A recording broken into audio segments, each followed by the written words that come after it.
In medieval Europe, justice was not primarily about rehabilitation, nor was it always about physical pain.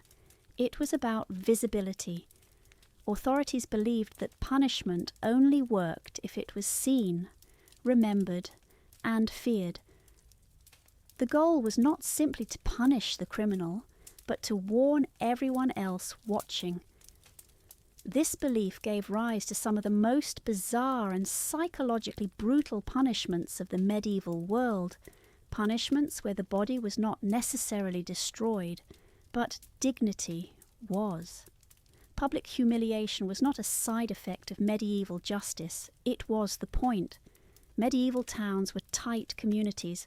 Everyone knew everyone else, or at least recognized their face. When someone was punished publicly, it was not before strangers. It was before neighbours, co-workers, family members, and rivals.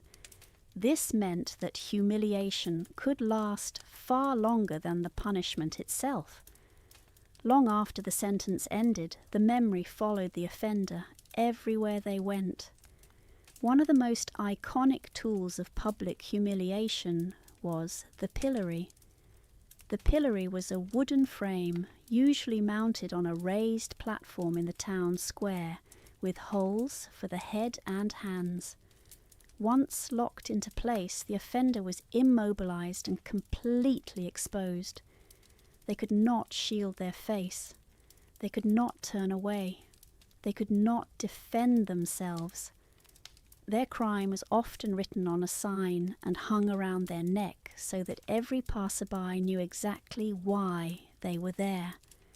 The pillory was not intended to be physically lethal, but it often became so. While the official sentence might last an hour or two, the crowd turned the experience into something far worse. Townspeople threw rotten vegetables, animal waste, stones, and sometimes even dead animals at the person trapped inside. Children were encouraged to participate, learning from an early age what happened to those who broke the law. In some cases, the crowd beat the offender so severely that they died before the sentence ended. Authorities rarely intervened. If the person died, it was considered an unfortunate but acceptable outcome. The crimes punished by the pillory were often surprisingly minor. By modern standards, they might not even be considered crimes at all. Selling underweight bread, charging unfair prices, spreading gossip, committing petty theft, or insulting an official could all result in a public sentence. The medieval justice system cared deeply about order and obedience, and anything that disrupted social harmony was treated as a serious threat. Closely related to the pillory were the stocks. The stocks restrained the feet rather than the head and hands, forcing the offender into an awkward seated position. This posture was intentionally degrading. The person was trapped low to the ground, unable to stand with dignity or even sit properly. Unlike the pillory, which was often used for men and women alike, the stocks were commonly used for lower-class offenders, reinforcing the idea that punishment also reflected social hierarchy. Another punishment designed almost entirely around humiliation was the scold's bridle. This device was used primarily on women accused of gossiping, nagging, or speaking too freely. It consisted of an iron cage placed over the head with a metal plate or spike that pressed down on the tongue. If the woman attempted to speak, the pressure caused pain or injury. The scold's bridle did not merely silence women, it made a public spectacle of silencing them. The woman was often paraded through the streets or chained to a post for all to see. Her alleged crime quite literally forced into her mouth. This punishment reveals a great deal about medieval society. Speech, especially female speech, was viewed as dangerous when it challenged authority or social norms. A woman who spoke too loudly or too often was seen as a destabilizing force. The scold's bridle turned that belief into a physical object, transforming cultural anxiety into iron and pain. Another infamous punishment was the cucking stool, sometimes called the ducking stool. This device was used primarily on women accused of scolding, prostitution, or moral offences. The woman was strapped into a chair attached to a long beam and repeatedly dunked into a river or pond. While it might sound almost comedic, the reality was terrifying. Drowning was a real risk, especially if the water was cold or fast-moving. Some women did not survive the punishment either because they inhaled water or suffered shock.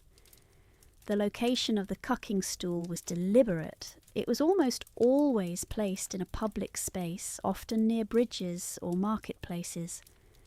The crowd gathered to watch, laugh, and jeer. What mattered most was not the dunking itself, but the message. The woman was being symbolically cleansed, punished, and displayed as an example. Humiliation punishments also extended into symbolic clothing and forced performances. Offenders were sometimes made to wear ridiculous or degrading outfits that represented their crime. A dishonest merchant might be forced to wear false weights. A gambler could be dressed in a fool's costume. A thief might wear a sign declaring their crime in bold letters. These punishments blurred the line between justice and theatre, turning law enforcement into a form of public entertainment. One particularly cruel aspect of these punishments was their unpredictability. A sentence might officially last only a short time, but the offender never knew how the crowd would behave. Some crowds were merciful, others were vicious. The same crime could result in a mild embarrassment one day and a near-fatal beating the next.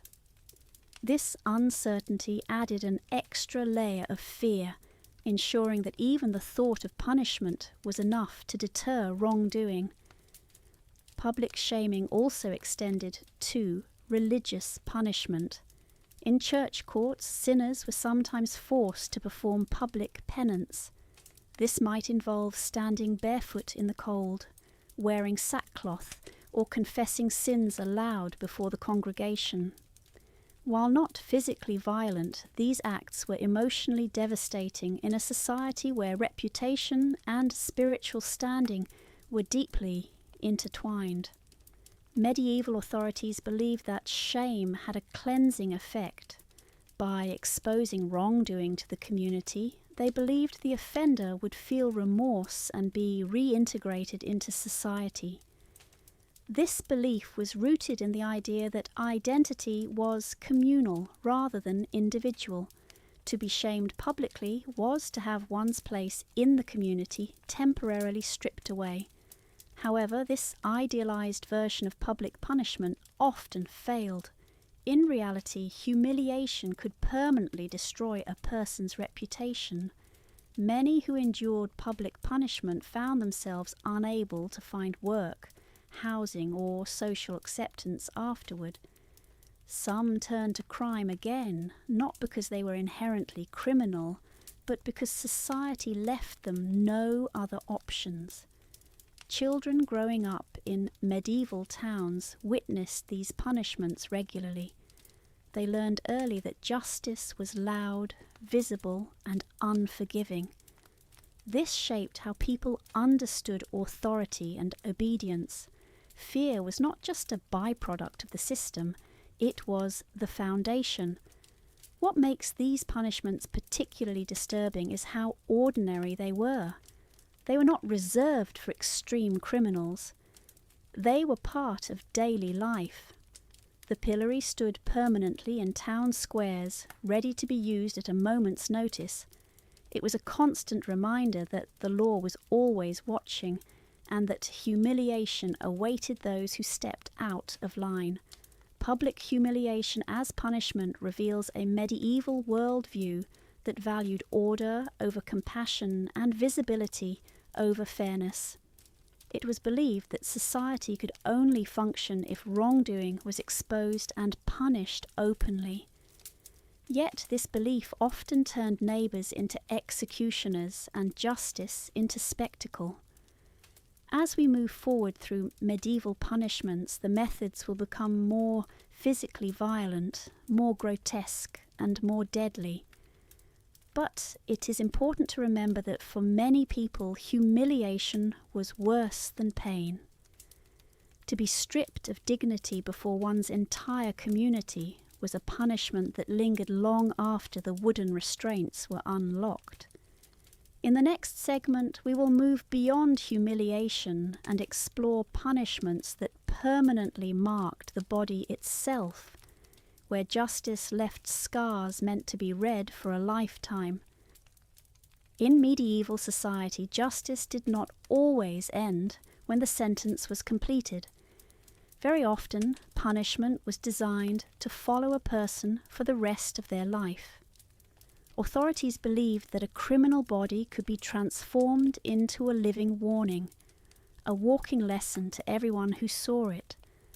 This belief gave rise to punishments that permanently altered faces, hands, and limbs, ensuring that guilt could never be hidden or forgotten. Unlike modern legal systems that prioritize imprisonment, medieval justice relied heavily on visible consequences. The body itself became the record of the crime. There were no centralized criminal databases, no photographs, no identity papers. Instead, scars, missing fingers, and branded marks served as proof of past wrongdoing. The punishment did not merely correct behavior, it reshaped identity. Branding was one of the most common and enduring forms of bodily punishment. A heated iron was pressed into the skin, usually on a visible area such as the face, shoulder, or hand. The symbol burned into the flesh often represented the crime committed. Thieves might be marked with a letter indicating theft, while other offenders bore symbols associated with dishonesty or moral corruption. The pain of branding was intense, but the true cruelty lay in what followed. Once marked, a person could never fully escape suspicion. Every interaction became coloured by that scar. Branding was especially favoured because it was efficient. A single moment of pain created a lifetime of consequence. It also served the legal system by reducing repeat offences, not through rehabilitation but through fear and social exclusion. A branded individual struggled to find work, housing, or marriage prospects. In many cases, the punishment effectively pushed people toward further crime, creating a cycle the system itself helped sustain. Another widespread punishment was the removal of ears. Ear cropping was commonly used for crimes such as theft, fraud, or perjury. The logic was brutally simple. Ears were highly visible and difficult to conceal, especially in a time before elaborate hairstyles or accessories. To see someone without ears was to immediately recognize them as a criminal. This punishment was not meant to kill, but infections were common and medical care was minimal. Many suffered severe complications or death as a result. In some regions, the nose was also targeted. Nose slitting or removal was considered especially degrading, as the face was central to identity and honour. A mutilated face made anonymity impossible and shame unavoidable. This punishment was often used against repeat offenders or those accused of particularly dishonourable acts. The intention was not only to punish the individual, but to stain their lineage and memory. Hand removal was another brutal yet symbolically charged punishment. Thieves, especially repeat offenders, were sometimes punished by having one hand cut off.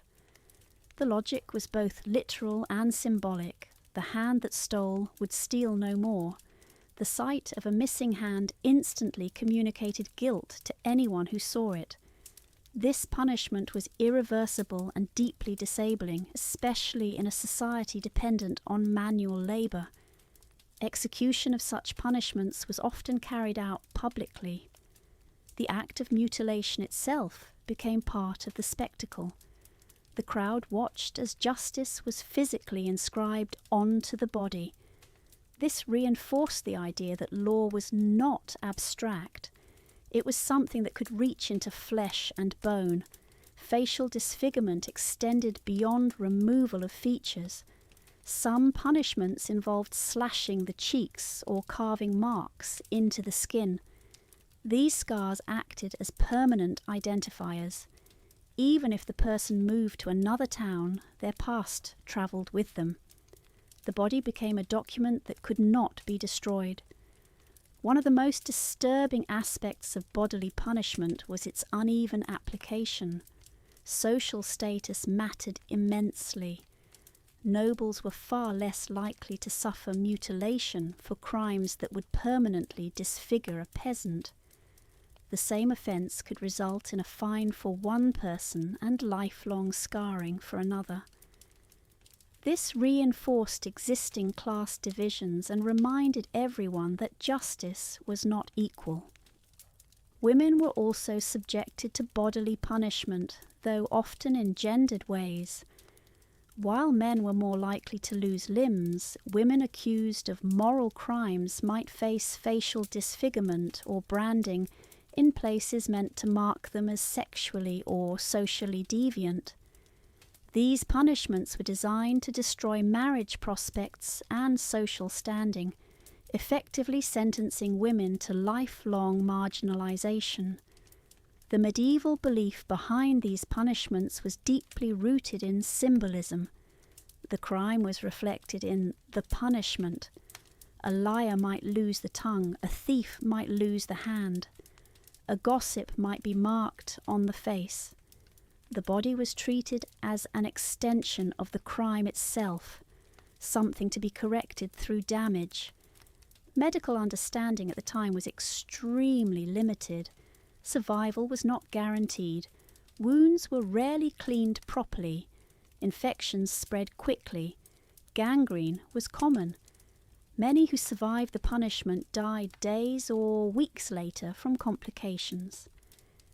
This was often viewed as divine judgment rather than systemic failure. For those who survived, daily life became a constant negotiation with pain and stigma. Simple tasks became difficult. Social interactions became fraught. Children stared. Adults avoided them. Employers turned them away. The punishment did not end when the wound healed. It reshaped the rest of their life. Yet medieval authorities believed this was effective justice. They believed that visible suffering maintained order. They believed fear prevented chaos. They believed that mercy was less important than control. This worldview shaped legal systems for centuries and left a lasting legacy on how societies understood crime and punishment. It is easy to imagine medieval punishments as distant and extreme, but their logic still echoes today. The idea that criminals should be visibly marked, publicly identified, or permanently excluded continues to surface in various forms. The medieval system simply made these beliefs brutally literal. As we continue, the punishments will grow darker still. And the next segment, we will explore punishments that did not rely on quick pain or visible scars, but on prolonged suffering, isolation, and psychological terror, where waiting itself became part of the sentence. Not all medieval punishments relied on spectacle or sudden pain. Some were designed to be slow, quiet, and relentless. These punishments did not shock the crowd in a single moment. They unfolded over hours, days, or even years. They relied on fear, isolation and uncertainty, turning time itself into a weapon. For those sentenced to them, the greatest suffering often came not from what happened, but from waiting for what might happen next. One of the most haunting punishments of the medieval world was imprisonment in an oubliette. The word oubliette comes from the French word oublier, meaning to forget, and that was precisely its purpose. An oubliette was a deep, narrow pit, often located beneath castles, keeps, or fortresses. The only opening was a hole in the ceiling through which the prisoner was lowered, and occasionally through which food was dropped. There were no doors, no windows, and no stairs. Once inside, the prisoner was effectively erased from the world above. Oubliettes were not standardized prisons. They varied greatly in size and conditions. Some were so narrow the prisoner could not lie down. Others were damp stone shafts where water pooled at the bottom, forcing the prisoner to stand for hours or days at a time. The darkness was complete. With no natural light, prisoners quickly lost track of time. Days blurred together, the mind often broke before the body did. Food, when provided at all, was minimal. Bread and water were lowered sporadically, sometimes forgotten entirely. Some prisoners starved, others died from infection, exposure, or madness. The point was not always execution. Sometimes the sentence was simply to be forgotten, to vanish without explanation or closure. Another punishment built on prolonged suffering was starvation, imprisonment. Some medieval jails held prisoners without any intention of release or formal execution. The sentence was simply confinement without adequate food. The body weakened slowly. The hunger became constant. The prisoner could feel themselves fading day by day. This form of punishment was especially cruel because it shifted responsibility. Authorities did not kill the prisoner, they merely failed to sustain them. In many cases, imprisonment was not a punishment in itself, but a holding period while awaiting trial, ransom, or judgment. This uncertainty was agonizing. A prisoner might not know whether they would be released, mutilated, executed, or left to rot. The waiting itself became the punishment. One of the most visually disturbing punishments of prolonged suffering was gibbeting, sometimes known as hanging in chains. After execution, or occasionally while still alive, a body was placed in an iron cage or suspended in chains and displayed in a public place. These cages were often mounted on tall posts near roads, city gates, or crossroads. The intention was clear. The body served as a warning long after death. In some cases, the condemned was placed in the gibbet alive, left to die from exposure, thirst, or starvation. The crowd watched as the person slowly weakened over days. The wind, rain, birds, and insects became part of the punishment. The body decayed in full view, reinforcing the power of the law through horror and revulsion. The psychological impact of gibbeting extended beyond the condemned. Travellers passing the cages were forced to confront the consequences of disobedience. Children grew up seeing bodies swinging in the distance. This constant exposure normalized violence and fear, embedding obedience deep into the collective psyche. Exposure punishments were also common.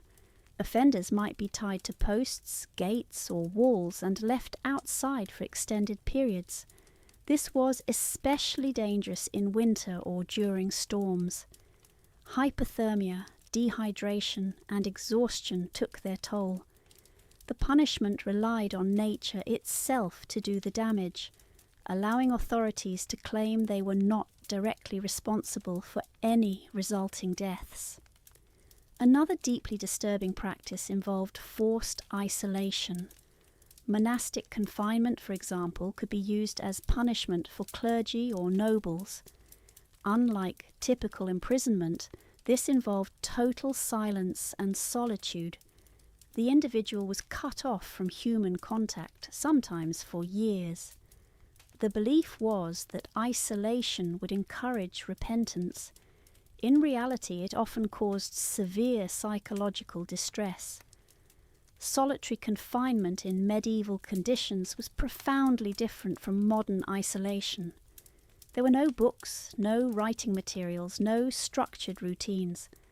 The silence was absolute. The walls pressed in.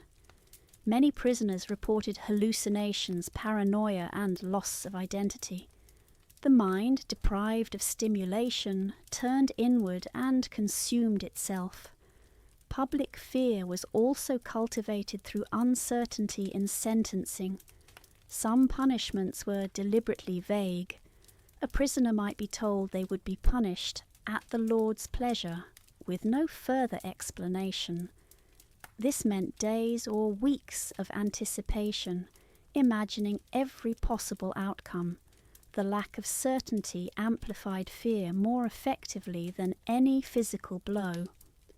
Medieval justice often blurred the line between punishment and execution. Some sentences were intentionally ambiguous. A person might be imprisoned until further notice, knowing full well that further notice might never come. This ambiguity allowed authorities to exert control without committing to a definitive outcome. What made these punishments especially cruel was their invisibility. Unlike the pillory or branding, suffering happened out of sight. This allowed society to forget the individual while still benefiting from the fear their punishment inspired. It was punishment without accountability. Families of prisoners often did not know where their loved ones were held or whether they were alive. Some were forbidden from bringing food or speaking to the prisoner. This isolation extended suffering beyond the individual, punishing entire families through uncertainty and grief. Medieval authorities believed that fear was most effective when it lingered. A quick execution ended suffering too swiftly. Slow punishment allowed fear to spread and settle, shaping behavior long after the original crime was forgotten. These punishments reveal a medieval understanding of power. Control was not just about force. It was about anticipation, isolation, and the manipulation of time. To wait in darkness, to listen for footsteps that never came, to hope for mercy that might not exist, was often worse than immediate pain. As horrifying as these punishments were, they were considered lawful, reasonable, and even necessary. They were not acts of cruelty committed in secret. They were tools of governance embedded into the legal and cultural framework of the time. In the final segment, we will explore some of the most bizarre and symbolic punishments of all, where justice crossed into ritual, superstition, and absurdity, revealing how medieval law often blurred the boundary between reality and belief. By the later medieval period, punishment was not only about deterrence or control, it was also about meaning. Medieval justice operated in a world where law, religion, superstition, and symbolism were deeply intertwined. This created punishments that, to modern eyes, appear bizarre, theatrical, and even absurd. Yet, to medieval communities, these punishments made sense. They reflected a belief that wrongdoing disrupted a cosmic order, and that justice needed to restore balance through ritual as much as through pain. One of the strangest manifestations of this belief was the practice of animal trials. Animals accused of crimes such as murder, theft, or causing injury were formally arrested, imprisoned, and tried in court. Pigs were the most commonly accused, especially in cases where a child had been injured or killed. Livestock wandered freely through towns, and when accidents occurred, responsibility was assigned not to the owner but to the animal itself. These trials followed legal procedures. The animal was given a trial date. In some cases, legal counsel was appointed. The charges were read aloud. Witnesses testified. If found guilty, the animal was sentenced and executed, often by hanging or burning. The purpose was not practicality, it was symbolic. By punishing the animal, the community reaffirmed that law governed all beings and that disorder would not be tolerated. Public reaction to animal executions was serious rather than mocking. The event reinforced moral boundaries and reassured people that justice was being done, even in cases where logic failed. The absurdity lies not in the process itself, but in how deeply it was believed. Symbolic reenactment punishments were another bizarre feature of medieval justice. Some offenders were forced to reenact their crimes publicly, often in exaggerated or humiliating ways. A thief might be required to return stolen goods while wearing them around their neck. A dishonest baker might be forced to eat spoiled bread before the crowd. These punishments were designed to invert power, turning the offender into a living parody of their crime. Clothing played a central role in these punishments. Special garments were used to mark offenders as morally corrupt or foolish. A person convicted of vanity might be forced to wear extravagant clothing in public. A liar might wear a mask with a long nose. These costumes were not random. They were visual metaphors meant to educate the public. Some punishments involved mock authority figures. Offenders might be crowned with false crowns, given mock titles, or seated on elevated platforms only to be ridiculed. The symbolism was clear. They had overstepped their place, and now they would be publicly corrected. Religious symbolism also shaped punishment. Heretical offenders were sometimes forced to carry candles, crosses, or heavy religious objects through town. These acts were meant to demonstrate repentance and submission. The burden was both physical and spiritual. The offender was expected to visibly realign themselves with accepted belief. In some cases, punishments involved forced pilgrimage. Offenders were required to travel long distances to specific religious sites, often barefoot or wearing identifying clothing.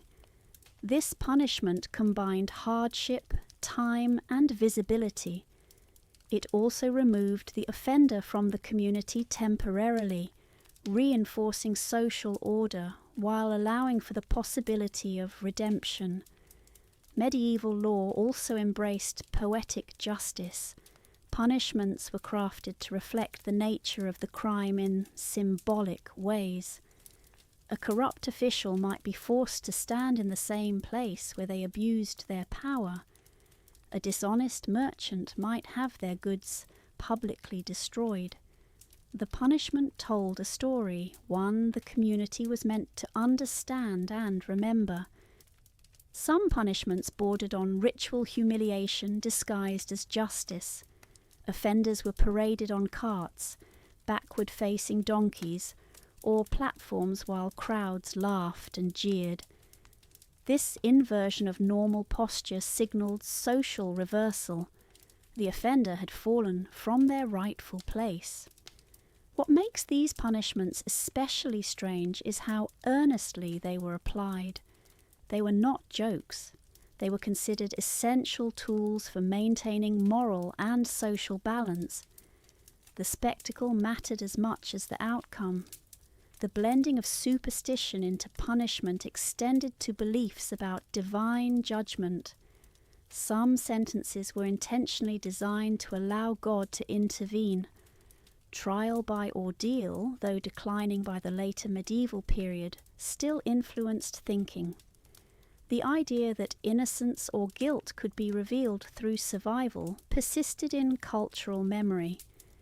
These ritualized punishments reinforced a worldview where law was not just enforced by humans, but aligned with divine order. To disobey the law was to disrupt the universe itself. This belief justified punishments that prioritized symbolism over reason. Yet beneath the rituals lay the same goal as earlier punishments: control, fear, obedience. The absurdity of the punishment did not lessen its power. In some cases, it made it more memorable. As medieval society evolved, many of these punishments gradually disappeared or transformed. The rise of centralized states, professional courts, and prisons changed how justice was administered. But the legacy of medieval punishment remains. It shaped how societies think about shame, spectacle, and authority. What unites all these punishments, from humiliation to mutilation to slow suffering and ritual absurdity, is their reliance on visibility and memory. Medieval justice was meant to be seen, remembered, and feared. It left marks on bodies, minds, and communities. Understanding these punishments does not require approval, but it does require context. They emerged from a world where survival was precarious, belief was absolute, and order was valued above all else. The first light of dawn spills over the rolling fields of medieval England, a grey glow that creeps through the cracks of a thatched roof. Inside a low, smoke-darkened cottage, a peasant family stirs to life. Their home is no grand manor or stone fortress. It is a single room built of wattle and daub, walls woven with sticks and packed with mud, its roof thatched with bundles of straw. The packed earth floor is hard and cold beneath the straw that serves as bedding. The air is thick with the mingled scents of smoke, livestock, and last night's fire. The father is first to rise. His body aches from yesterday's labour, his back stiff from bending over the Lord's fields, but duty does not wait for rest. He pulls on a coarse woolen tunic, the fabric itchy and heavy, dyed a dull brown from natural plant dyes. His hose are patched from years of wear, and his leather shoes are cracked from mud and rain. Beside him, his wife stirs. She too rises early, for her work is as constant as his. She smooths her headscarf and reaches for the dark loaf of rye bread left from yesterday. It is tough and hard, baked days ago in the communal oven. She breaks it into pieces and soaks them in small cups of ale to soften them into something edible. For peasants, ale is not a luxury but a necessity. Water is often unsafe, and ale, weak and nourishing, is drunk by both children and adults alike. The children wake more slowly, blinking in the dim light of the cottage. The eldest, perhaps a boy of 10, is already expected to help his father with the animals and the fields.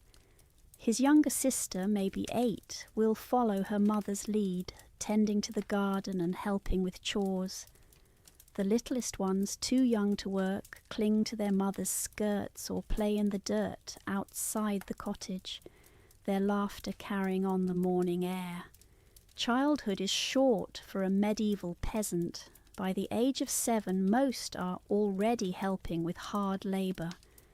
The family's breakfast is simple, often the same day after day.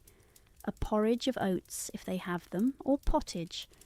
A thick stew of peas, beans, and scraps of cabbage, left to bubble overnight by the hearth. On better mornings, they may have a bit of cheese from the village cow, or a few eggs if the chickens have laid. Meat is rare, reserved for feasts or the wealthier folk. Outside, the sounds of the village are beginning to stir. The lowing of cattle echoes across the fields. A rooster crows from a neighbour's yard. The smoke of other cottages rises into the pale sky as fires are stoked back to life. Dogs bark, children shout, and already the reeve, the Lord Steward who oversees the peasants' labour, walks the lanes to ensure no one is late to their duties. The father steps outside, greeted by the crisp morning air and the smell of damp earth. He checks the tools stacked against the wall, a wooden plough, its iron tip dull from years of use, a hoe, worn smooth by calloused hands, a sickle ready for the harvest. He runs a hand across them and sighs. Tools are precious. If one breaks, it must be mended at the blacksmith's forge, and that costs grain or labour. Nothing comes free in the village. The children are busy with their own morning tasks. The eldest boy walks to the village well with a wooden bucket, waiting his turn among neighbours, listening to gossip about who is sick, which crops are failing, or what demands the Lord has made this week. His sister scatters handfuls of grain to the family's chickens, watching them scratch and peck in the dirt. She knows they are lucky to even have chickens, for eggs are a treasure. The smallest child toddles after a piglet in the yard, squealing with laughter as it noses the ground for scraps. Back inside, the mother kneels by the fire, blowing gently to bring the embers to life. The hearth is the heart of the home, used for cooking, warmth, and light. Without it, the cottage would be unlivable. She hangs the cooking pot back over the flames and stirs the morning's pottage, making sure there will be enough for later. Already she is thinking ahead, about spinning wool into thread, about repairing her children's worn clothes, about tending to the small garden behind the house where leeks, onions, and beans grow in tidy rows. As the sun finally breaks over the horizon, the father gathers his tools and slings them over his shoulder. Today he must work the strips of land allotted to his family in the open field system, narrow strips scattered among the larger fields shared by the village. Tomorrow, perhaps, he will be required to work the domain, the Lord's personal land, where every able-bodied man must contribute labour without pay. It is the price of living on the manor, of having protection and land to till. Before leaving, he pauses by the door, looking back at his family. He knows their survival depends on his strength, but also on his wife's unending labour, on his children learning early how to endure the hardships of peasant life. Together they form a fragile unit against hunger, disease, and the whims of nature and Lord alike. With the tools on his back, he joins the stream of villagers making their way to the fields. Some carry sickles, others ploughs, still others baskets for gleaning. They trudge along the muddy paths, their voices low, their breath rising in the cold air. They know what awaits them, long hours of bending, cutting, planting, sweating. But this is their life. This is the rhythm that repeats with the rising of each sun. The day has only just begun. By the time the morning sun climbs higher into the sky, the medieval village is already alive with movement. Peasant families stream out of their cottages, carrying tools worn smooth from years of labour. Wooden ploughs, iron-tipped but crude by modern standards, are hoisted onto shoulders. Sickles and hoes are sharpened at dawn and clutched tightly, ready for another endless day in the fields. Children too young to handle tools scamper barefoot along the muddy lanes, herding geese or carrying baskets for their parents. For the peasant family, the fields are not simply a place of work. They are the very stage on which life and death play out. Food, rent, taxes, and even survival are bound to the land. The open field system dominates their world. Vast stretches of farmland divided into narrow strips, each family's plot scattered across the manor so that good soil and poor soil are shared equally.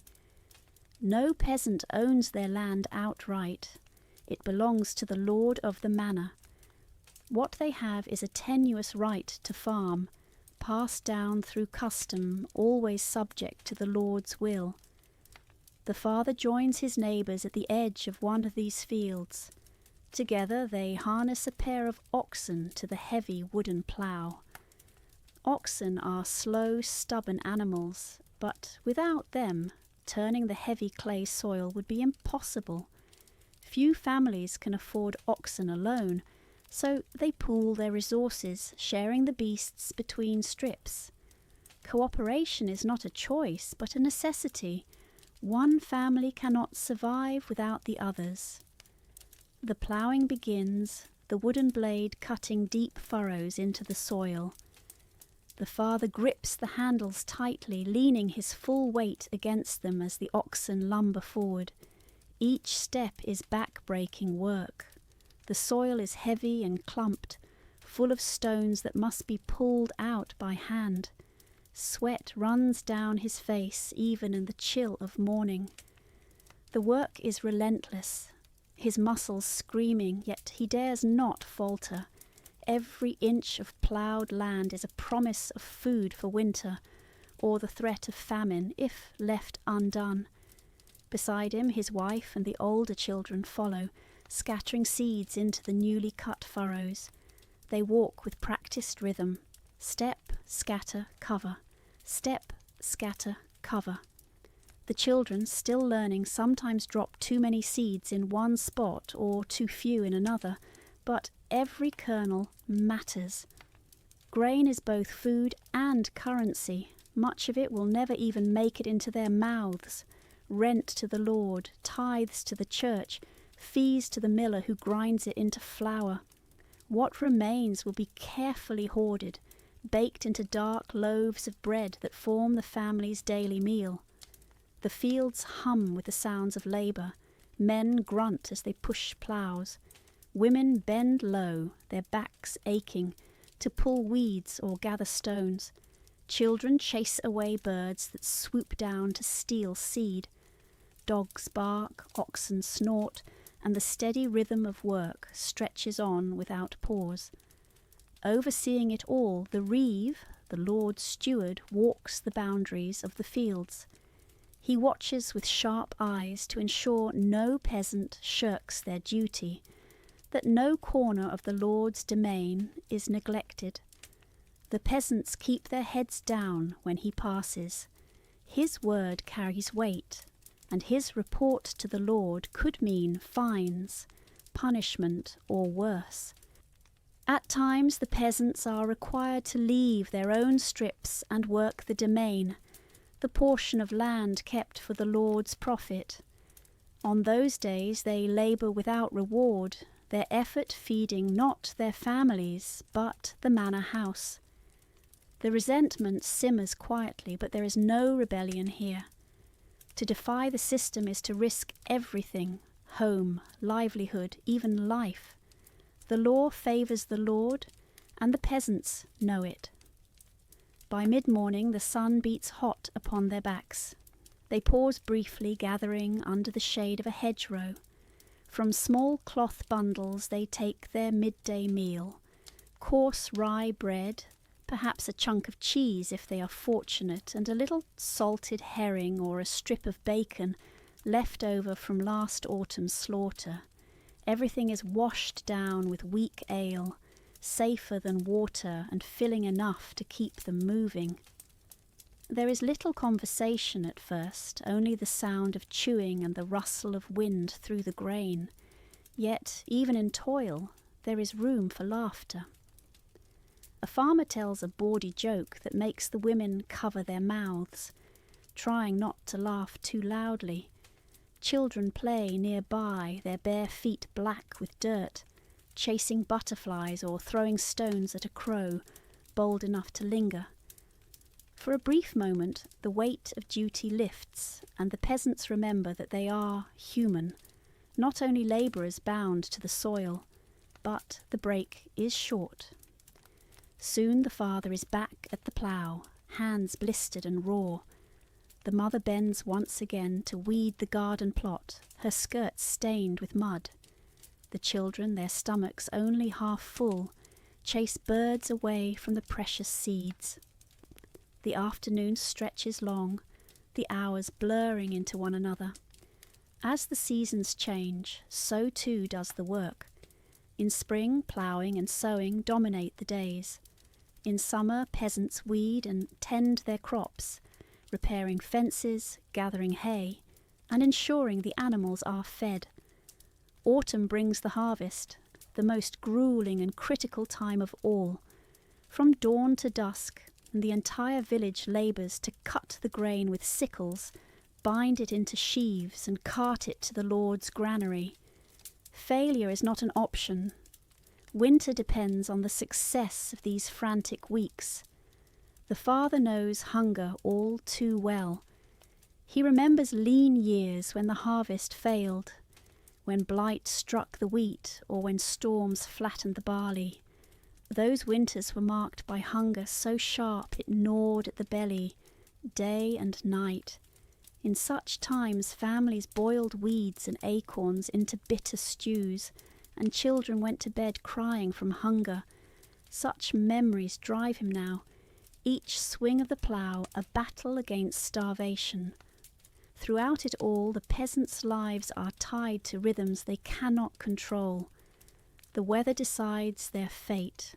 A late frost, a summer drought, or too much rain could undo an entire year's labour. They pray daily for God's mercy, their faith interwoven with their survival. The Church teaches them that hardship is part of life, that patience and obedience will be rewarded in heaven. For the peasant, the promise of heaven is as important as the harvest. As the afternoon sun begins to sink, shadows stretch across the open fields. The peasants' bodies are weary, their muscles trembling with exhaustion. Hands blistered, faces burned by sun and wind, they gather their tools. The oxen are led slowly back toward the village, their hooves sinking into the mud. The family walks together in silence, their clothes damp with sweat, their hair tangled with dust. Yet even in their exhaustion there is quiet pride. They know that today they have done what must be done. The land has been turned, the seeds sown, the promise of food laid down in the soil. Tomorrow they will return again, and the day after that, and the day after, still. This is the rhythm of their existence: sweat, soil and survival. For the medieval peasant family, life is labour, and labour is life. Without it, there is nothing. The long day in the fields does not end when the family trudges back to their cottage. For a medieval peasant, there is no such thing as rest until every last chore is complete. The village itself is an extension of the family's world, a tight-knit community bound together by necessity, shared labour, and the ever-present watch of the manor. As the family returns from the open fields, the sounds of the village echo around them, children laughing, dogs barking, a blacksmith hammering at his forge. Smoke curls from chimneys, mingling with the scent of manure from livestock penned in small yards. The narrow dirt lanes are rutted from cartwheels and damp with mud, especially after rain. Chickens scuttle underfoot, and the occasional goose honks indignantly as children chase it out of the way. The father sets aside his plough and tools, leaning them carefully against the cottage wall. They are crude instruments, but without them, survival would be impossible. The oxen, borrowed for the day, are led back to the communal pen where neighbours share their care. Cooperation is vital. No single family could own all the beasts, tools and skills required to keep a village functioning. Inside the cottage, the mother turns immediately to her next set of tasks. She kneels by the hearth, stirring the pottage that has simmered slowly through the afternoon, an earthy stew of beans, peas and onions, thickened with barley. This evening meal will be the family's main sustenance, filling their stomachs with warmth and staving off hunger until morning. But before anyone eats, there are other duties to tend. The small vegetable garden behind the cottage is the mother's pride. She pulls weeds from the leeks and cabbages, checking the beans that climb the rough wooden stakes. Every sprout matters. A failed garden means empty bowls. She gathers what she can carry, onions for flavouring, herbs for medicine, and places them in a rough woven basket. Beside her, the eldest daughter helps, mimicking her mother's movements with small but careful hands. Meanwhile, the eldest son tends to the family's livestock. The pig is the most valuable creature they own, destined for slaughter at the end of autumn, its meat salted and smoked to last through winter. For now he throws kitchen scraps into the pen, watching as the animal roots eagerly in the dirt. Chickens cluck and scratch at the ground, their eggs precious treasures. He shoos them into the safety of the coop as dusk approaches, for foxes and other predators roam freely in the night. Inside, the youngest children are given simpler tasks. The little ones gather bundles of rushes from the edge of the marsh, spreading them across the cottage floor to cover the dirt. These rushes soak up spills, mask odours, and, when replaced, help keep the home at least somewhat clean. Another child helps twist strands of flax into thread, clumsy fingers learning the work that will one day be second nature. The rhythm of domestic life is constant. The mother spins wool on a drop spindle, her hands quick and sure, as she draws out thread from a bundle of fleece. She hums softly, perhaps an old folk song passed down from her own mother. The sound of the spindle whirring is familiar, comforting. Cloth is rare and precious, and much of what the family wears must be patched and repatched until the fabric can hold no more stitches. Every scrap of wool, flax or hemp is used. Elsewhere in the village, specialised trades keep the community alive. The blacksmith, his forge glowing, hammers iron into ploughshares and horseshoes. His skill is essential, and peasants often pay him in grain or labour. The carpenter mends carts and builds simple furniture, his workshop cluttered with wood shavings. The miller, who grinds the villagers' grain into flour, is perhaps the most resented of all. His toll for using the Lord's mill is steep, often 1/16 of the grain, yet there is no avoiding it. At the centre of village life stands the church. Its stone walls rise above the cottages, a reminder of God's presence in every aspect of life. The priest may not always speak the language of the villagers. Latin fills the sermons, but his authority is absolute. Each family owes a tithe, 1/10 of their produce given to the church. The tithe is heavy, but no one dares withhold it. To cheat God is to risk damnation, and superstition runs deep in peasant hearts. Yet, despite these burdens, the village is more than just toil. It is a place of stories, of songs, of shared humanity.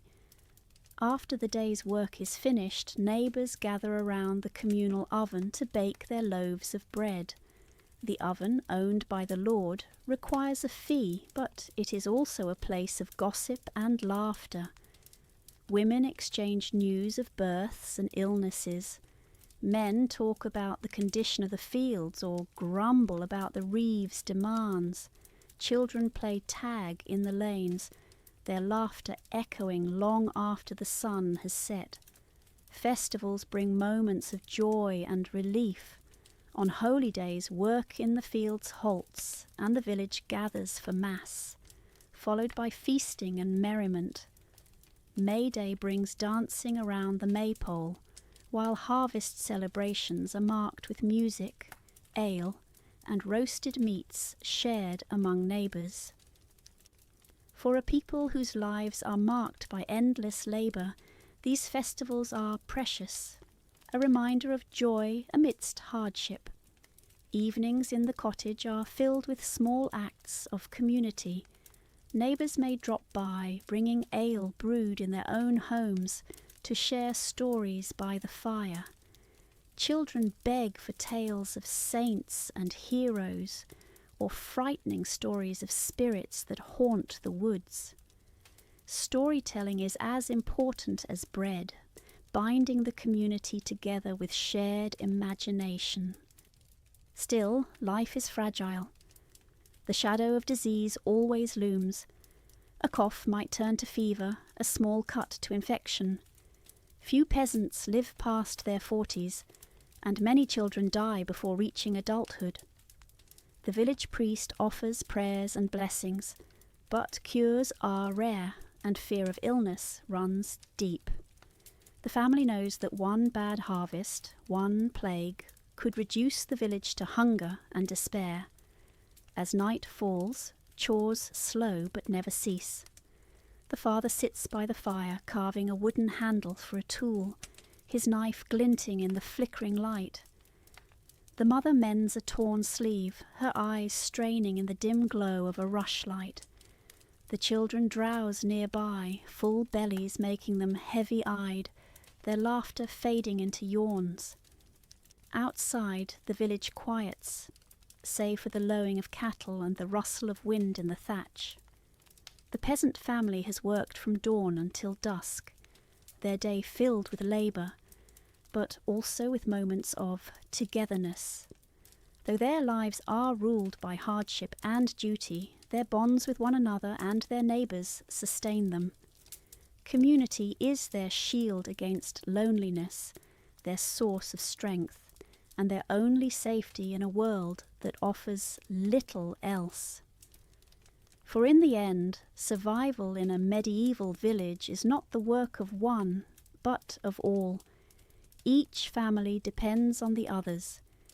Each task, no matter how small, ensures the community endures another day. The sun dips low behind the rolling fields, painting the sky in streaks of crimson and gold. Shadows stretch long across the village lanes, and the day's labours finally draw to a close. For the medieval peasant family, the evening is not a time of leisure, but of preparation, preparing food, preparing the home, preparing themselves for the long night ahead. Inside their wattle and daub cottage, the hearth fire glows warmly, the only true light in the dim interior.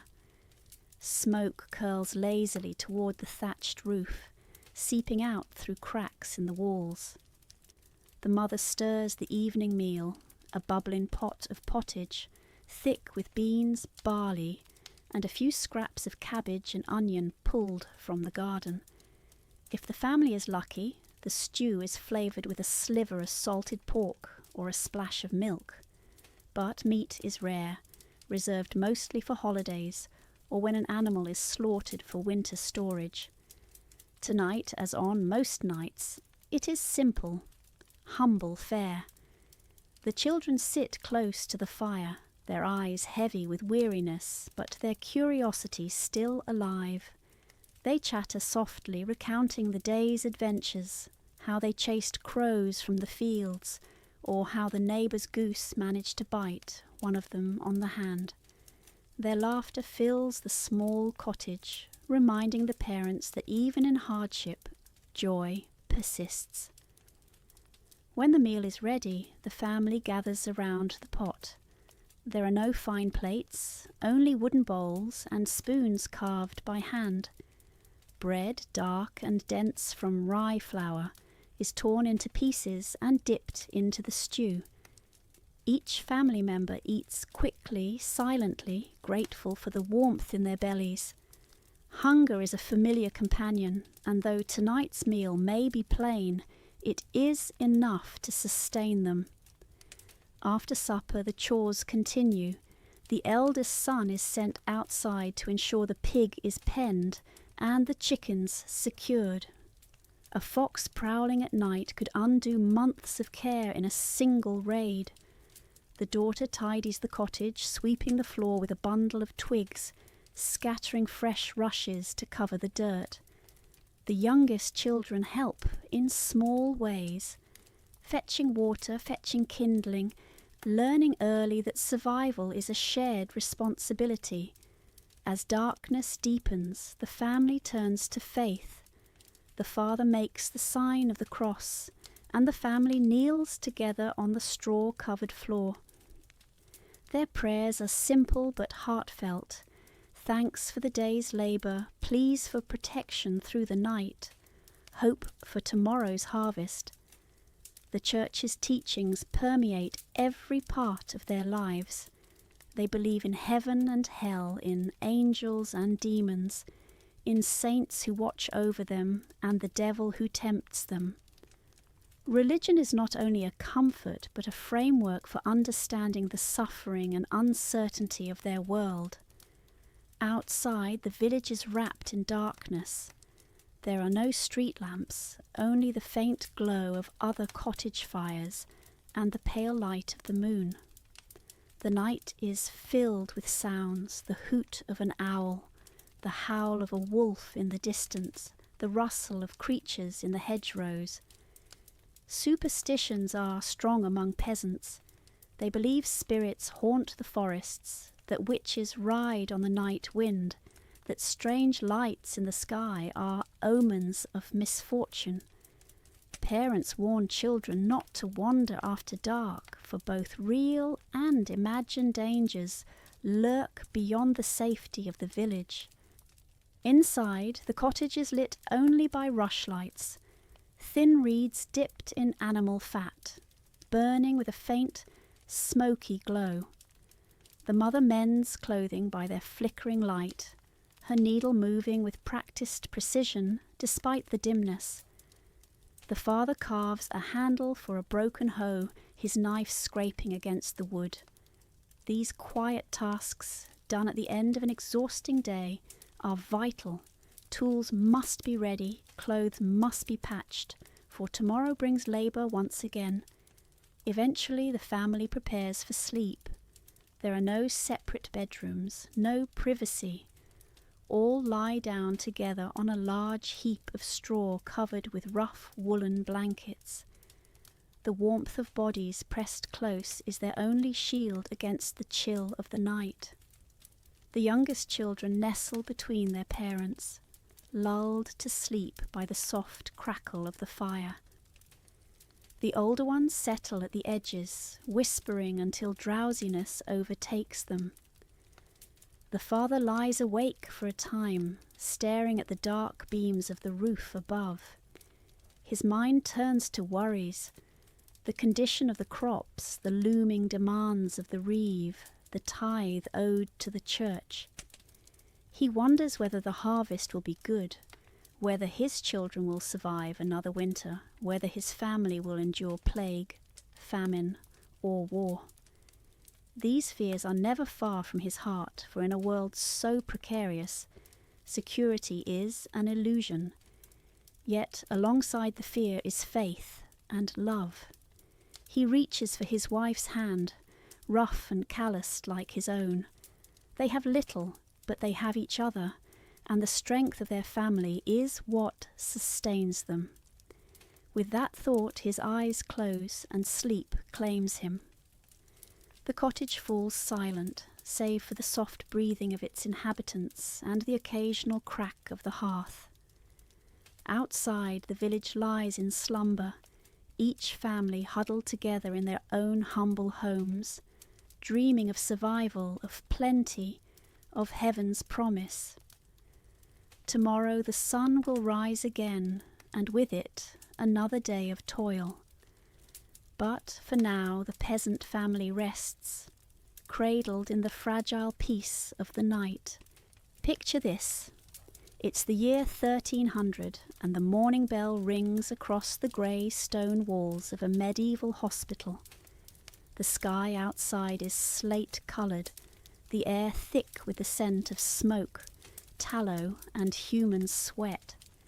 Inside, the corridors echo with soft groans and whispered prayers. You are not a doctor, not even a monk. You're a servant, and your day is about to begin. In the medieval world, hospitals were not centres of cutting-edge treatment like today. They were part holy refuge, part poorhouse, and part hospice. Healing the sick was a spiritual act, not a scientific one. Most were run by monasteries or religious orders, and the people who did the heavy lifting, the lifting of bodies, of chamber pots, of soiled linens, were often low-born servants, apprentices, or penitent volunteers, hoping to earn their way into heaven one back-breaking task at a time. Your first chore of the day, empty the night jars. The patients have no plumbing. Each bed has its own ceramic pot, filled with the awful evidence of illness, watery stool, blood, and bile. Some jars have worms crawling at the bottom. You carry them carefully, quietly, outside to be dumped into the latrine pit. You gag more than once, but you don't dare make a sound. There is a vow of silence until Mass. Next, you're summoned to help with the laundry. Not in a machine, of course.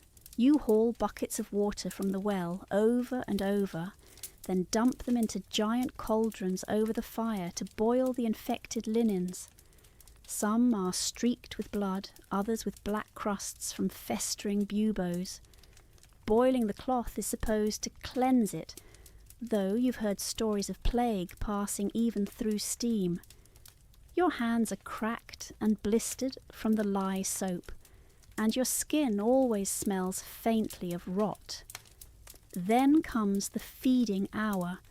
You assist the monks and nuns in distributing what passes for nourishment: barley broth, maybe a crust of rye bread, and sometimes, if the patient is dying, a sip of wine from the altar. You must help lift the heads of those who can't feed themselves. You feel their breath on your face, ragged and warm, sometimes foul with decay. You try not to breathe in too deeply. There are no antibiotics, no antiseptics. Wounds are cleaned with wine or vinegar. Pus is a common sight. Surgeons, if they're around, are more likely to use cauterizing irons than thread.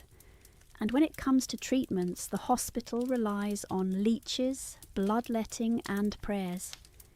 You might be tasked with fetching the jar of leeches from the cool storage cellar. You hate that job. The leeches wriggle and stick to the sides of the jar, and once you saw one attach itself to a patient's eye socket. The nun who oversaw it claimed it was drawing out the bad humours. You're not sure if it worked. That man died 2 days later. Another patient is brought in today, a poor traveller, his face covered in a rash and his feet blistered raw. You and another servant help carry him on a stretcher, careful not to touch his sores. There's no diagnosis, no understanding of germs, but you've seen that rash before. A few days from now, the boy who sleeps in the cot next to him will begin coughing blood. There's a rhythm to the days, a soft chant of suffering that never quite stops. At Vespers, you scrub the stone floors on your hands and knees. You light candles and swing censers to hide the smell of the sick. The air is thick with incense, but it never masks everything. Some nights you're asked to sit with the dying, not to comfort them, really, but to make sure they don't die alone. You kneel beside their bed, reading from a prayer book by candlelight, whispering verses even if they cannot hear you. When they pass, you alert the monk or nun in charge, and the body is wrapped, blessed, and taken to the cold stone mortuary. You've seen babies die and old women slip away in their sleep. You've watched a man scream and convulse until his heart gave out. No one ever seems surprised. Death is a regular guest here. And yet, despite all this, despite the agony and filth, you stay. Maybe because you have nowhere else to go. Maybe because you believe in salvation. Or maybe, just maybe, because in some small way, wiping a fevered brow or whispering a final prayer feels like pushing back the darkness. Still, when you wake each morning to the sound of the bell, with your joints aching and your fingers raw, it's hard not to think the same thing.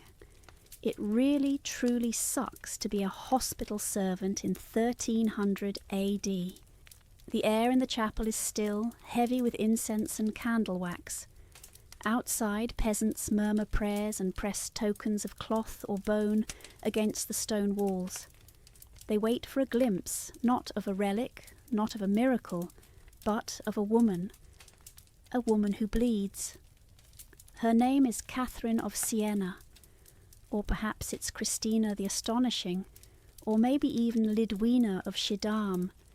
In truth, the medieval world held many such women, fragile in body but strong in spirit, who were revered not despite their suffering but because of it. Women whose blood was said to heal, to cleanse, to bring the sick back from death's edge. You see, in the medieval Christian imagination, suffering was not merely endured, it was holy. The body could become a vessel of salvation, and some of these women, these mystics, these visionaries, took that belief further than anyone could have imagined. Let's walk slowly into the life of one such woman. She is young, barely past childhood when her visions begin. She sees Christ, not in dreams, but vividly in waking hours. He speaks to her, tells her to fast, to mortify her body, to bear the wounds of his passion. And so she does. She refuses food. Some claim she lives on nothing but the Eucharist. Her bones protrude. Her skin becomes paper thin, and then the bleeding begins, not from a wound, but from the hands, the feet, even the side. These are stigmata, the sacred marks of Christ's crucifixion. The people call her blessed. The monks and friars who attend her begin to collect her bloody linens. Her sweat, her tears, even the flakes of her skin are said to carry divine power. Pilgrims come by the dozens, then the hundreds. They sleep on the cold floor just to be near her. Mothers press sick babies to her bedside. The desperate whisper, touch her blood, and you will be healed. And sometimes it works. A man with scrofula, the king's evil, touches a piece of her veil, and within a week the boils shrink. A blind beggar claims to see light again after kneeling near her cot. A woman with an infected wound presses a cloth to the mystic stigmata and later swears the pus dried up overnight. Are these miracles, hysteria, coincidence? We may never know, but in the medieval mind the answer is clear. Suffering draws the soul closer to God, and those who suffer purely, voluntarily, and with love can channel that holiness outward. But holiness came at a cost. The women who bled to heal others were often tormented by their own bodies. Lidwina of Schiedam was bedridden for decades. Her bones broke with no cause. She vomited blood, grew translucent with fever, and spoke of visits from angels. Her town believed her a living saint. Her family feared she might be possessed. Catherine of Siena fasted until her teeth loosened and her stomach collapsed. She offered herself to care for the sick, especially those shunned by society, lepers, plague victims, the terminally ill. She washed their wounds, even drank their pus. Yes, drank, not as madness, but as a selfless imitation of Christ's suffering. To her, revulsion was a test of devotion. Sometimes these women were praised by the church. Other times they were investigated. Priests questioned whether their visions were divine or demonic. Some were confined. Others, like Christina the Astonishing, terrified even the clergy. Christina once leapt into the rafters of a cathedral and spun like a wheel, claiming she could smell the sins of the congregation. She threw herself into fires and emerged unburned. She swam in icy rivers for hours, all of it, she said, to do penance for the souls in purgatory. Still the sick kept coming, to touch a hem of a garment, to sleep near her bed, to collect her bloody tears, and yes, to ask her to bleed, again for them. Because in a world where medicine was leeches and prayers, and where illness often meant exile or death, these holy women offered something more powerful than herbs or ointments. They offered hope, and yet behind the veneration lay the woman herself, weak, shivering, lonely, often in pain so terrible she could not speak. Their suffering was praised, but rarely eased. They bled, and the people watched. They collapsed, and the crowds wept in awe. But who stayed behind when the candles were extinguished? In the end, many of these mystics died young, but their stories lived on in hagiographies, stained glass, and whispered legend. Today, we might call it illness or hysteria. Our faith pushed beyond the limits of the human body, but to the people of the 14th century, a woman who bled to heal others was not a victim, she was a saint. It begins with a whisper. They say his skin was white as bone, that he wore gloves even in the heat of the Holy Land, that no one, no servant, no knight, not even his own wife, saw his bare hands. And when he removed his crown, the linen underneath was always stained red. He was a king, a leper, and his name was Baldwin IV of Jerusalem. In the twilight years of the Crusader kingdoms, as the golden sun beat down upon the battlements of Jerusalem, Baldwin ruled not just with a sceptre, but with a secret. He was crowned at 13, and before he turned 24, he would be buried, young, revered, and rotting from within. But let us go back to where it began. Baldwin was born in 1161, son of Amalric I, a powerful Crusader noble. By all accounts, he was a clever boy, sharp of mind, with a piercing gaze. But when he was still a child, his tutor noticed something strange. Baldwin could feel no pain in his right arm. He would play roughly with the other boys and walk away with bloody bruises and scratches, completely unaware. That numbness, that strange symptom would come to define his life. The physicians of the court eventually delivered their verdict, leprosy, or what medieval minds believed was leprosy. Today we call it Hansen's disease, caused by a slow-acting bacterium that attacks the nerves, skin, and mucous membranes. But in the 12th century it was considered a divine curse. The Old Testament called lepers unclean. They were cast out, forced to live in colonies far from the healthy. Lepers were required to wear bells and shout, "Unclean, unclean," as they approached. And yet, Baldwin was royalty. What now? Instead of exile, Baldwin was protected. His disease progressed slowly at first. His hands became weak, then his face stiff. but his mind remained sharp. At the age of 13, he became king of Jerusalem, a throne precariously balanced between war and faith. He wore gloves. He wrapped his limbs. He learned to ride a horse with weakened fingers and lead armies from the saddle with numb legs. Yes, despite his illness, Baldwin was no puppet. In his late teens, he led his troops to victory at the Battle of Montgisard, crushing Saladin's forces with a fraction of the men. Chronicles tell of a pale-faced boy king, wrapped in linen, charging into battle with his standard held high, as monks knelt on the cliffs and prayed for deliverance. He was brave, he was strategic, and he was dying. By his early 20s, Baldwin could no longer walk without assistance. His face was disfigured, scarred and motionless. His fingers curled like claws. He could not hold a sword, and yet he ruled. Behind the scenes, Jerusalem's nobles schemed. They whispered about succession. Who would marry Baldwin's sister? Who would control the throne when the king's strength finally failed? Meanwhile, Baldwin planned.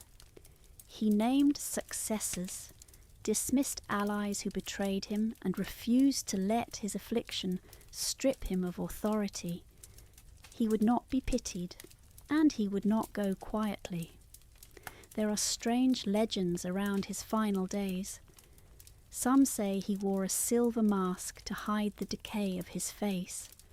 Others claim his bed linens had to be burned each night, that his eyes wept blood, that he bled from his fingertips, that he could only sleep if the chapel bells rang until dawn. But we must be careful. Medieval chroniclers loved to mythologize, especially when it came to royalty. What we do know is this. Baldwin died in 1185, likely from complications of advanced leprosy. He was 24 years old. He had ruled nearly 11 years, and even in death, the mystery of the leper king lingered. Why was he not cast out, like so many others with the disease? Was it because he was king, or because he showed the world a different kind of strength? In the Middle Ages, hospitals treated lepers as lost causes. Many were locked away in leprosariums, lonely stone cells with barred windows, built far from the city walls. They were places of penance, not healing. Lepers were assumed to be spiritually unclean. Some even believed leprosy was a sign of sin, a punishment from God for lust or pride. But Baldwin challenged that belief. He ruled with dignity. He governed wisely. He led men into battle with a body that failed him, but a spirit that never did. And for the people of Jerusalem, that was a revelation.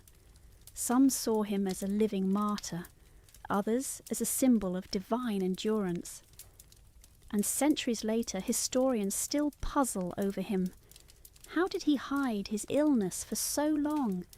How did he command respect in a culture that feared his touch? And why did the disease that exiled so many crown him instead? The leper king remains an enigma, a ruler whose skin betrayed him, but whose legacy never did.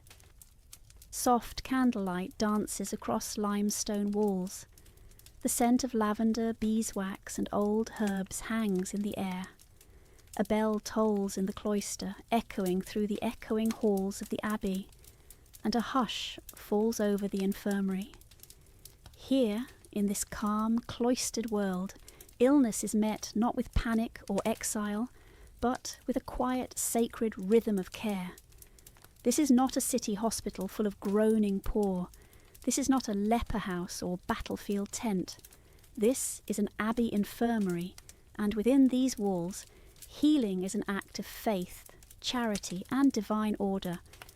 And yet, this is still the Middle Ages, and medicine now is as much about belief as biology. Let us step inside. You are not a peasant here, You are nobility, or perhaps a favoured monk, or even a wealthy donor to the church. You have fallen ill, fever perhaps, or a gouty foot, or something more mysterious, visions, trembling hands, a wasting that no one can name. You are led to a quiet cell off the main cloister, set apart from the bustling dormitory. It is dim but clean, a wooden bed with fresh straw mattress, a basin of warmed water. Candles flicker beside a carved wooden cross. Soon the infirmarian arrives, not a physician as we would know one today, but a senior monk or nun trained in the healing arts. Their hands are steady, their voice is soft. They ask no worldly questions, only, where does it hurt? How is your soul? Will you confess? Their tools are simple, an herbal poultice, a cup of boiled wine, maybe a salve made from marigold and lamb's fat, or a syrup steeped with poppy. The knowledge they use has been passed down through manuscripts copied by candlelight, the herbarium of Apuleius, the ancient Roman De Medicina, the healing recipes of Hildegard of Bingen, and yet, for all its simplicity, the care is gentle, consistent, reverent. The Abbey Infirmary is more than just a place for the sick. It is a sacred space of hospitalitas, the Christian duty to care for the body as well as the soul. For those of high birth or deep piety, this care can be surprisingly luxurious. Your meals are prepared with care, broth flavoured with sage, soft bread with honey, and, on holy days, even poached eggs or watered wine. A junior monk may sit by your bed and read the psalms aloud. A nun might change your bandages, murmuring blessings as she does so. And if you are dying, the prior himself may kneel beside you and place the last rites upon your lips. There is dignity here. Unlike the crowded hospitals of the towns, noisy, underfunded, overrun with the destitute, the Abbey Infirmary is small, quiet, and well maintained. The linens are cleaner. The food is better. The air is thick with prayer, not rot. But even here, there are limits. No one truly knows how to cure infection. No one understands viruses. If your wound festers, they may apply honey or burn it with a red-hot iron. If your belly swells, you may be bled. If your fever rises, you'll be wrapped in damp cloth and placed beneath the chapel's cold stones. Sometimes you recover, sometimes you die, but either way, you are not abandoned. For many nobles and monks, the Abbey Infirmary is the only place they'll ever receive care. Hospitals outside the walls are for commoners. For the church elite, healing is provided by those who see it as service to God. There is no charge, no physician's fee. The payment is spiritual: prayer, fasting, penance. Over time, some abbeys become famous for their infirmaries. Certain monks become legendary for their remedies. At Westminster Abbey, monks grew dozens of medicinal plants in carefully tended gardens. At the Benedictine houses, records of surgeries and detailed herbals were kept in scriptoria. Women in convent infirmaries, like those at the Abbey of Fontevraud, became skilled at childbirth and postnatal care. And occasionally, the Abbey offered one more service, a peaceful place to die. Monks who grew too old to chant, or nobles who could no longer ride, often spent their final weeks here, tucked into warmed beds, their hands curled around rosary beads, voices fading with each bell of the liturgical day. In the end, the Abbey Infirmary was not just a hospital, it was a bridge between life and eternity, between pain and peace, between body and soul. And for all its limitations, for the lack of surgery, the misdiagnosed fevers, the unknown causes of plague, there was something here that modern hospitals sometimes forget. Silence, compassion. a bed turned toward the chapel window so that the dying might watch the dawn. Picture this. The sun has barely risen over the tiled roofs of Capua, but already the dust of the ludus, the gladiator school, is thick in your nose. You're not a soldier. You're not a volunteer. You are a slave, bought like cattle, shackled, branded, and marched into the arena's shadow. You're one of dozens forced into the stone belly of the training compound owned by a lanista, a gladiator master who has purchased you from the spoils of war or a slave market. And here, your life now belongs to the arena. You're not a person anymore. You're an investment. The day begins before the heat hits its full cruelty. You're already sweating, barefoot on gravel, stripped to a loincloth, your back still raw from the last flogging. An instructor, called a doctor, barks commands in Latin. You don't understand all the words, but the meaning is clear enough. Move, fight, survive, or suffer. And suffer you will. Training isn't glamorous. It's brutal repetition, endless drills, and weapon practice designed not to teach you honour, but how to bleed slower than the man across from you. You start with wooden swords, rudies, heavier than real ones, so your arms feel like sandbags by midday. You slam them against straw dummies until your blisters crack and your muscles scream. Some men collapse, some vomit. The doctor just sneers. You eat gruel, bean mush called pulse, and sip watered-down wine. Meat is rare, but you need strength, so you scarf it all down, even as you watch rats scurry across the corners of the mess hall. Hygiene is an afterthought. Infection spreads quickly, and wounds, both from training and punishment, fester. One wrong step, and that blister on your foot becomes an abscess. A limp becomes a liability. Weakness is not tolerated. Then there are the punishments. Try to escape and you'll be whipped or worse, crucified outside the school gates as a warning to the others. Talk back to a doctorate and your rations vanish. Refuse to train, you're beaten until you stand. There are no choices here, only survival. And yet, this isn't just a prison. It's a performance factory. You're being sculpted, not into a soldier, but into a spectacle. The lanista parades you before wealthy visitors like livestock. He brags about your strength, your heritage. Are you a Gaul, a Thracian, a former Roman soldier who rebelled? Each backstory becomes marketing for the crowds.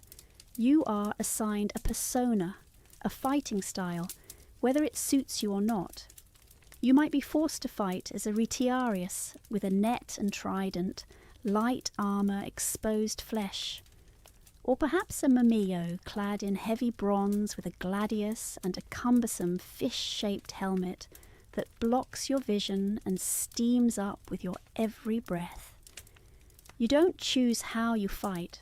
You are cast like a character in a deadly play, and every day you train harder than the last. It's not enough to be strong. You must be entertaining. You learn how to posture, to roar, to make the kill look good. Because that's the twisted truth of gladiator life. It's not just about surviving the fight, it's about selling the show. And even if you're not in the arena yet, you're always surrounded by its ghost. The training yard is built beside it. You hear the roars, you hear the screams, you hear the chants for blood. You know one day soon they'll chant your name, if you're lucky enough to earn one before you die. And here's the worst part. You train for months, and maybe even years, and your first match might be your last. Not every opponent is a fellow trainee. Sometimes it's a convicted criminal thrown in to die. Sometimes it's a wild beast. Sometimes it's a champion, seasoned, brutal, undefeated. But no matter who you face, the crowd expects one thing. entertainment, blood, and silence from the dead. Because you are not a man anymore. You are a tool, a pawn in a game played by emperors and aristocrats. A brief thrill for a bored crowd. A name that might never be remembered. So yes, if you woke up in a Roman gladiator school, thinking you could handle it, you wouldn't last a day. He wasn't born to fight for Rome's pleasure. Spartacus was born free, a Thracian by blood, modern-day Bulgaria or northeastern Greece, a fierce land of rugged hills, thick forests and proud warriors. He likely served in the Roman auxiliary for a time, a foreign soldier hired by Rome to fight her battles.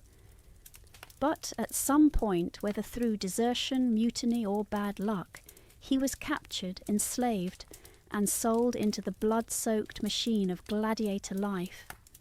They shackled him, stripped him of his name, branded him like cattle, and sent him to Capua, to the same gladiator school run by a Lanista named Lentulus Batiatus, a place where men were broken and reforged into killers for sport. But Spartacus was different. He didn't just train, he watched, he waited, and quietly he planned. Now Rome had seen slave uprisings before, small, quickly extinguished. But Spartacus didn't want a riot, he wanted an exodus, a jailbreak, not for vengeance, not even for glory, but for freedom. It started with kitchen knives. In 73 BCE, Spartacus and about 70 fellow gladiators, mostly Gauls and Thracians, overpowered the guards using utensils from the mess hall. They raided the armory, seized real weapons, and broke out of the ludus, fleeing into the countryside. But they didn't vanish. They grew. Other slaves, fugitives, and shepherds began to join them, drawn by the promise of liberty and the fierce charisma of their leader. Spartacus, tall and commanding, was not just a fighter. He was a strategist, perhaps even a prophet to some. He divided spoils fairly. He punished looters. He trained his forces in Roman tactics. He inspired loyalty. Soon the small band had swelled to thousands. Rome scoffed at first, sent a few local militias to deal with the rabble. Spartacus crushed them again and again. His followers were not trained legionaries, but they fought with the fury of men who had nothing to lose. And under Spartacus they learned discipline. They weren't burning cities. They were moving north, toward the Alps, toward freedom. That was the plan. Cross the mountains, scatter, live. But they never made it. Some say the group splintered. Some of the men hungered for pillage and revenge. Others grew drunk on power. Maybe Spartacus himself hesitated, realizing that true freedom might be a lie as long as Rome still ruled the world. And Rome, now humiliated, sent real armies, seasoned generals. The Senate appointed Marcus Licinius Crassus, a ruthless patrician and the richest man in Rome. He wasn't interested in games. He was interested in annihilation. By then, Spartacus's army had swollen to nearly 70,000, but supplies were short, discipline was fraying, and Rome was closing in. In a final effort, Spartacus led his men south again, hoping to secure passage across the sea with the help of pirates. The deal collapsed. The trap snapped shut. In 71 BCE, on the plains of Lucania, the full force of Rome fell upon Spartacus. The battle was brutal. Spartacus fought on the front lines. Legend says he killed 2 centurions with his bare hands, that when he saw Crassus's banner, he charged toward it, hoping to kill the commander himself. But he never made it. He was cut down in the chaos. His body was never found. In the aftermath, over 6,000 of his captured followers were crucified along the Appian Way, the road from Capua to Rome, as a warning, mile after mile of twisted, rotting bodies, a forest of agony stretching for days. And yet, Spartacus never vanished. His name echoed through the centuries. To Rome he was a criminal, a danger, a crack in the empire's armour. To others he was a hero, a symbol of resistance, proof that even in chains a man could rise, could dream, could fight for something more than survival. You see, most gladiators died in the arena, forgotten by history. But Spartacus, he died a legend, and perhaps that's what frightened Rome the most. In the shadow of the Colosseum, beneath the roar of the crowd, there was a quieter kind of warfare taking place, one not fought with swords, but with ink, wax, and whispered names. They were called defictiones, curse tablets, thin sheets of lead etched with desperate prayers, angry commands or vengeful threats, folded like letters and pierced with nails. And they were everywhere. If you had walked beneath the wooden seats of a Roman amphitheatre, you might have found them buried in the sand, slipped beneath stones or stuffed into cracks in the walls, hidden from sight but potent to those who believed. Because in the world of gladiators, where lives were gambled like dice and the gods seemed to favour blood, many turned to magic, not the kind with spells and wands. This was binding magic, personal, petty, ruthless. Let's say a wealthy merchant bets heavily on a particular gladiator. He could bribe the lanista, or he could hedge his luck with a curse. So he hires a scribe or priestess of the underworld. He names the rival gladiator on a tablet. Bind the hands and feet of Marcus the Murmillo. Let his sword grow heavy. Let his eyes be dim. Let his knees buckle before the blow is struck. Then he folds the tablet, nails it shut, sometimes smears it with sacrificial blood, and buries it in the arena, calling on spirits of the dead to carry out the wish. Sometimes it wasn't even about money, it was personal. A spurned lover might curse a gladiator who ignored her affections. A rival might seek vengeance. Even fellow gladiators, yes, even those training in the same ludus, might secretly try to curse each other for better odds of survival. Because when your life is at stake, superstition becomes as vital as armour, and the tablets weren't always just curses. Some were pleas, desperate prayers to gods like Hecate, Pluto, or Nemesis, the goddess of divine revenge. Blessed goddess, grant that my brother survives the combat. Let him be swift as Mars, strong as Hercules. Let the crowd love him. Let death pass him by. Still others were poetic threats. May Gaius fall before the crowd, cheers. May his blood feed the earth. May the worms know his name. These weren't the chants of priests or philosophers. These were the voices of the voiceless, the slaves, the desperate, the gamblers, and the grieving, and archaeologists have found them. Over 200 curse tablets have been unearthed in gladiator-related contexts across the empire, from the sands of Carthage to the stadiums of Britain. Many written in crude Latin or Greek, scratched by trembling hands, or dictated by those who couldn't write at all. And their presence tells us something important, that beneath the spectacle of the games, beneath the polished marble and the chants of Ave Imperator, there was a very real fear of death and a desperate desire to control fate, because imagine it, you're a gladiator. Tomorrow you enter the arena. You've trained for months. You've survived beatings, disease, malnutrition. You've seen friends die. But you can't sleep.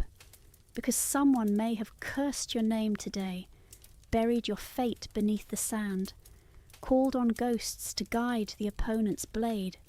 You clutch a charm under your pillow. You whisper to your gods. You don't believe in magic, or maybe you do. It doesn't matter. You hope someone cursed your opponent harder. Even the strongest warriors in the ancient world were terrified of the unseen. And in Rome, where blood was entertainment and lives were tossed aside like bones after a feast, magic offered the illusion of control, a small voice in a brutal system, a final grasp at fate. Because if the gods weren't listening, maybe the dead were. The sun is high over Rome, and the Colosseum, the Flavian amphitheatre, shines like a crown of marble and blood. 50,000 voices buzz like a hive as they trickle in through arched entrances, their sandals slapping against stone. Perfumed matrons in dyed silks, grim ex-soldiers with calloused hands, bakers with their children, all drawn by the same promise, spectacle. But not everyone will sit among the crowds. High above, tucked beneath a canopy of linen sails, the velarium, the elite take their seats on shaded marble benches. Senators, priests, patricians. From here, the arena below looks like a painting, tiny figures moving across golden sand, the distant clash of steel like music rising through the heat. You are one of them, a Roman senator. Your name is etched in history, your toga hemmed with purple thread, your sandals polished by servants. You carry a delicate parasol, though you barely need it. Slaves wave palm fronds at your side. You didn't come here for fun, not really. For you, the games are politics, pure and brutal. You must be seen here, seated in the front rows reserved for power. You nod to other senators across the arena, a smirk to an ally, a narrowed eye at a rival, because alliances are forged not in Senate halls, but in whispers during intermissions, over blood and wine and laughter. The editor of today's games, a fellow aristocrat, perhaps even the emperor himself, is performing a civic duty. He is paying for the event from his own purse. Why? Not out of generosity, but because Roman citizens vote with their applause. The louder the cheer, the greater the favour. The better the slaughter, the better the polls. A wealthy man who throws a dull spectacle earns scorn, but one who fills the arena with exotic beasts, naval reenactments and memorable deaths, he wins hearts, and maybe elections. You sip watered wine from a silver cup, glancing down as the pompa begins, a parade of warriors and animals, musicians, torchbearers. A chariot carries the gladiators in, some waving bravely, others stone-faced. One catches your eye, a Thracian, young, lean, tense. His helmet gleams. His shield is new. Perhaps this is his first match. He nods to the crowd stiffly. You imagine he's not even 20. Your companion leans in. 5 denarii on the murmillo, he says. You smile faintly. You wager too. But not money. Influence. The crowd watches you. Do you cheer? Do you turn your head? Do you give the signal? The match begins. You know the routine. They don't kill immediately. Not at first. They dance, clash, roar, and then one stumbles. He's on his back. The victor raises his blade and looks up at you. Because this is where power lives, in the outstretched hand of a Roman senator. Do you give the polis verso, thumbs down, or let him live? The crowd weighs in, roaring its will. Some want mercy, others blood. But your gesture matters. It's a performance, yes, but one with real stakes. And if you condemn him, he dies before your eyes. His blood seeps into the sand, warm and dark, as the victor is crowned. Flowers rain down. trumpets blare, bread is tossed from baskets, and you, draped in silk and status, have played God for a moment. But you do not linger on the death, because now exotic animals are brought out, leopards, lions, even crocodiles, and criminals, bound and trembling, are thrown to them, and the audience roars louder than ever. This is Rome. The arena is more than entertainment. It's a ritual, a reminder that life is short, that Rome is strong, that death can be beautiful if dressed in gold and announced by trumpets, and that, above it all, there are men like you, whose decisions can tip the scale between life and death with the flick of a finger. And when the crowd filters out, drunk on bread and blood, you remain composed. The plebeians go back to their squalid homes. But you return to your villa, to marble columns and cold fountains, knowing you were seen today. Your reputation remains intact, your alliances subtly adjusted, and though you didn't lift a sword, you were every bit as dangerous as the men who did. You may think the sands of the Roman arena belonged only to men, but step quietly through time, and you'll hear the echo of another kind of warrior. Not as many, not as celebrated, but just as fierce. They were called gladiatrices, female gladiators. Their names were rarely recorded, their victories often unmentioned in stone, but they existed, and they bled. Let's begin in the shadows. Women in Rome had limited rights. They could not vote, they could not hold office, but in rare and brutal cases they could fight, and not behind the scenes on the main stage. Some were slaves condemned to fight in punishment.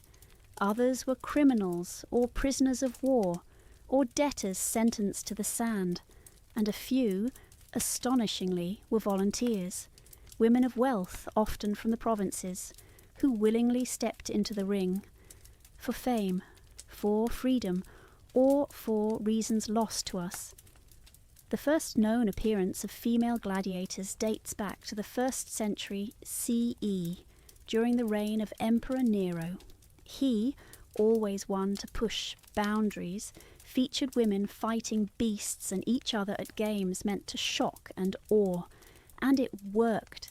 Crowds cheered, senators whispered.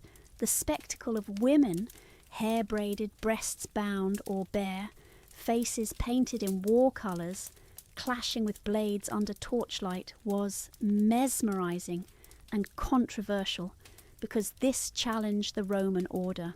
These women defied the expectations of their sex, modesty, submission, silence, and instead took up the tools of war. Some saw it as vulgar, others as exhilarating. Juvenal, the Roman satirist, mocked them bitterly. He described noble women sneaking away from dinner parties to train with wooden swords, bruising their thighs and sweating in helmets. He called it shameful, laughable, a disgrace to the female form. But others weren't laughing. In Halicarnassus, a stone relief was found depicting 2 female fighters, Amazon and Achillia, locked in combat. The inscription notes that they fought to a draw, missio both released, they had earned it, and they had names. Even the Emperor Domitian, known for his love of spectacle, hosted nocturnal games where women fought by torchlight, sometimes against each other, sometimes against dwarves, and sometimes against animals. It was theatre, but it was real. They could die, and they did. We don't know their stories. Most were unnamed, unburied. Their blood soaked the same sand as their male counterparts.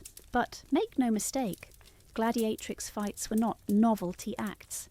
They required training, weapons, and bravery. Their fights were just as deadly, but they were always under scrutiny. By the 2nd century, disapproval was growing. Rome's upper classes began to see female gladiators not as titillating entertainment, but as dangerous symbols of disorder, women who crossed the line, women who wielded power. And in 200 CE, Emperor Septimius Severus made it official. He banned women from participating in the games. Just like that, the era of the gladiatrix ended, silenced, scrubbed from public life, faded from memory, but traces remain. In 1996, archaeologists uncovered a grave in London, once Roman Londinium, containing the cremated remains of a woman. She was buried near an amphitheatre with elaborate offerings, exotic goods, and evidence of violent injury. Many believe she was a gladiatrix, a foreigner, a fighter, honoured in death. And in Pompeii, graffiti scrawled on a wall speaks of the delight of the girls who fight. You see, while the written history of Rome tried to forget them, the people remembered, because the gladiatrix, whether despised or adored, stood for something powerful, defiance. She was not supposed to fight. She was not supposed to kill. She was not supposed to survive. But she did, in sand and blood, in whispers and stone, and though her name may be lost, her shadow still lingers. Barefoot, sword raised, eyes burning beneath the Roman sun. That will be all for tonight. Thank you all so much for joining me. I hope to see you again soon.